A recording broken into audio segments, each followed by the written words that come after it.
Hey y'all, welcome back to Biblically Blonde. My name's Lacey, and in this Biblically Blonde, we're going to be going over Judges 4 and 5, which is the story of Deborah and the Song of Deborah.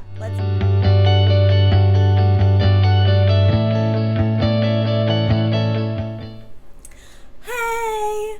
Alrighty y'all, welcome back. In this video, we are going to be going over, like I said, the story of Deborah. Deborah is the only female judge in the book of Judges, and her story is really quite interesting. I really enjoyed it.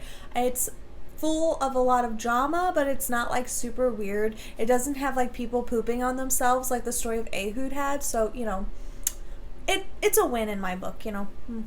Alrighty, so what's important to know right off the bat is that Judges 4 and 5 are a little bit different. Well, Judges 5. Judges 5 is a poem, and this is the first book of poetry, or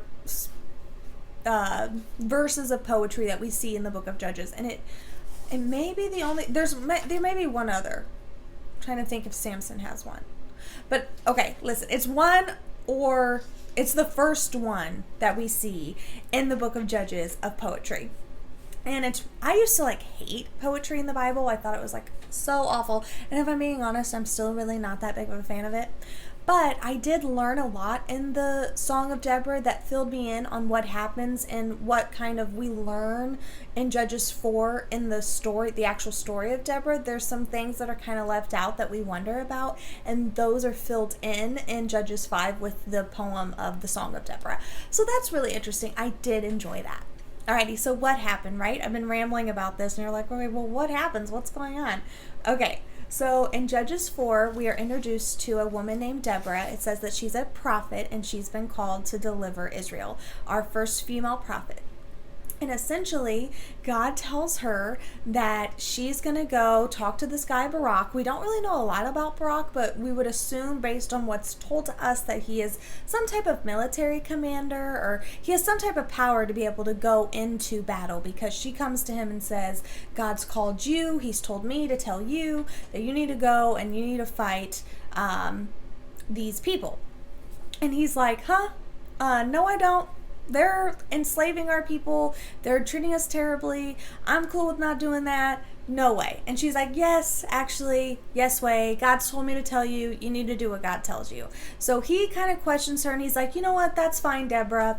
But I will only do it if you come with me. You can't stay back here. You have to come with me into battle. And so she tells him, you know what, that's fine. I'll do it. But just so you know, because you wavered and you didn't believe what God had told you and called you to do, the glory of your battle isn't going to go to you. It's going to go to a woman, which at that period in time was not cool. You didn't want, as a commander, your military battle to be credited to a woman, And I think, in scripture, it doesn't really tell us, but I can only imagine that Barak's like, yeah, okay, whatever.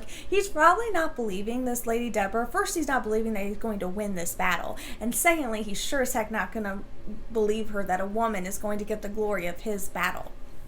So if we jump ahead here, essentially, Deborah goes with him, and they fight this guy Sisera. And she comes to him and says, go, the Lord has gone after you. You are going to win this battle. The time is now. And so they go into battle, and they are successful. And we meet this guy Sisera, and we're basically told that he is not the king, but he is the commander. And essentially, he is very, very rich. He has 900 chariots of iron, and he's also a coward, because when Barak and Deborah defeat him in battle, he gets off of his horse and his chariot while the rest of his men are dying. He flees on foot, and he is walking to find some type of safe haven, and he finds this guy, I think his name is Heber the Kenite. Yeah, Heber the Kenite, and he finds his tent. He lives in a tent people. And he has a wife, Jael. And so he comes, the Jael is at the door, and he says, please, please help me. We have a treaty with your husband. You need to invite me in. And it's important to know, with historical perspective and context, that at that time, if someone asked to come in for shelter, you definitely let them, especially if your family had some type of allegiance or treaty with them. It was considered a great, great honor to do so, and you were going to take great care of them. You were not going to harm them in any way. They were seeking shelter and safety with you, and you were going to honor that. So Jael says, of course, come on in, you know my husband, blah blah blah blah blah. So he asks for water, and she gives him more milk, and he's exhausted, and he goes to sleep. And so she takes a knife. No, she takes a hammer and a nail. Yeah, a hammer and a nail. And she takes the hammer and the nail and hammers. Yeah, is that what it's called? I don't know. You can tell I've never done anything like that. But anyway, she basically hammers the nail in his eye, and he dies. And it's really, really gruesome. But Barak is successful. The Israelites are successful. But the glory of defeating Sisera goes to Jael, the woman. That's Judges 4. So then we learn in Judges 5, which is the poem, the Song of Deborah, essentially kind of the hidden details. We learn that the reason why they were able to defeat Sisera in battle is because the Lord sent a great storm or a great flood. We're not sure which one, but something happened where the chariots were pulled away because there is a river nearby. So it was either a storm or a flood or the mix of the two. We learn that. We learn a little bit more about Deborah and Barak and their character and the fact that Barak's a great guy. He did waver, but that doesn't mean that he doesn't want to serve the Lord. And just because you waver doesn't mean that God's going to forget about you. And in fact, he still delivers Barak into a great victory, regardless of the fact that he kind of questioned God to begin with. And we also learn more about Jael, and we learn that she's very, very blessed and honored by God because she did something that she wasn't supposed to do. She was honoring the Lord above what the consequences could be. So really, really great story. I think it shows that women are powerful and that God uses women. Why did it happen, right? I went over what happened, so you're kind of like, okay, interesting story, but why is that important? And so to kind of give a general idea, like I've said in my previous Bible studies, and I'll continue to say, this is to show us how intertwined in life the Israelites are with these Canaanite people, these pagan people. They are cohabitating with them, they are trading with them, they are serving their gods. When we learn about Heber the Kenite, we learn that he is from the in-laws of Moses, and so he is essentially in many, many ways an Israelite, and yet he has a treaty with Sisera, these Canaanite people. And so we're seeing that not only did they not drive them out, but these ties with these people run deep. It is very, very, very deep. They are completely intertwined, almost to the point where you can't separate the two. So we're seeing that more and more as we go in further into Judges. By this point, we're on the 4th and 5th chapter, and it's going to keep getting more and more intertwined and connected with these people as we go forward. We also see, why did it happen? I really firmly believe it happened to show us that God will use women.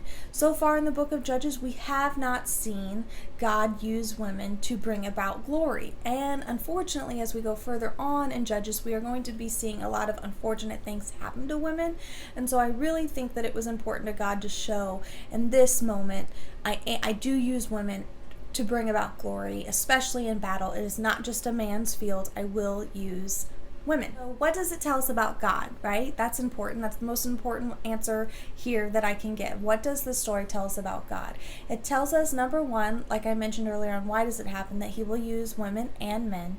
And then also I think it tells us the two most important things about God is that God doesn't turn his back on you just because you wavered. I talked a little bit about Barak and how he wavered in the beginning. He wasn't sure about what Deborah was calling him to do, and yet God still served him a victory. He didn't get the full credit. That went to Jael, but he was still victorious. God didn't turn his back. So maybe you're questioning in your life, okay, should I do this or should I not? Just know that God loves you and he's not going to turn your back just because you're uncertain. That's not going to change his mind about you. God is a loving God, and he will always be loving, and he will always stay by your side, regardless on if you falter or waver in your belief system or not. Then it also tells us that God will use the tools that he has given you to deliver a great purpose.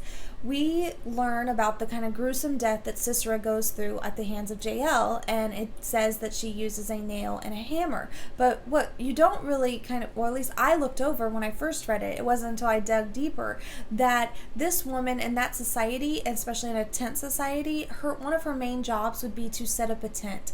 And so she is using that nail and that hammer all the time as they are putting up their shelter and taking it down. She is the literal maker of their home. And so God doesn't ask her to have any of these crazy chariots or any of these crazy weapons. She uses what is at her hands. And so it tells us that God's not going to require these crazy things of us. Anything that he asks us to do, he will give us a way to do it. It tells us that. And we see that directly in the fact that Jael didn't need a crazy weapon. She used what was already at her fingertips to do God's will for her. How can we apply this story, right? Well, we can apply it in a couple ways. Number one, we can know that even if we waver in our faith, God will always stay true to us, and it is okay. We are forgiven and we are still loved. We can apply it by knowing that even if God asks you to do something crazy, you will be taken care of. When Jael killed Sisera, this went against code on every single level. Number one, she was hurting a man. What? A woman? Number two, she had invited him into her home, which at that point in time was a huge deal. You did not hurt people that were in your home seeking safety, and she did.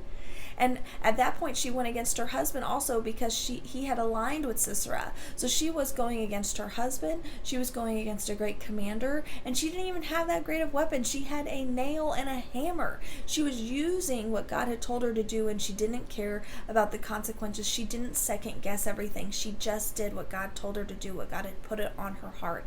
And so we can apply this in our life and say, okay, no matter the consequences, no matter what could happen, I'm going to do what God calls me to do because I know everything will be okay.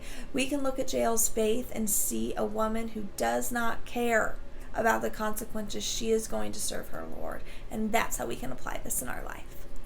Takeaways, key verses, anything interesting? I really like in the Song of Deborah at the end verses in the poem, it basically kind of gives us an insight into Sisera and tells us that he is essentially a very, very bad man. It goes to his mother, and she is pondering, where is my son? He's not coming home. What could he be doing? And in the poem, it tells us that, oh, he's just doing what he normally does, right? Raping women, stealing things from the communities in which he is going to war against. He's a very, very bad man. And it's interesting how the poem looks at it, and it says that, in fact, yes, Sisera is at the feet of a woman, literally, because he's dead. And I just think that's really, really interesting how they use wordplay in the Bible to show us that, isn't it ironic that this man who could have very well raped Jael, or has definitely raped multiple of women, it tells us, is brought to justice, and his life is ended by a woman. And I think that really is telling that God is very, very just, and what needs to happen to certain people will. Alrighty, y'all. Thank you for watching this video. I hope that you learned a little something about the story of Deborah and the Song of Deborah. They can be found in Judges 4 and 5 in the Old Testament. Don't forget to like or subscribe. It really helps out my channel, and I'll see you next time. Bye.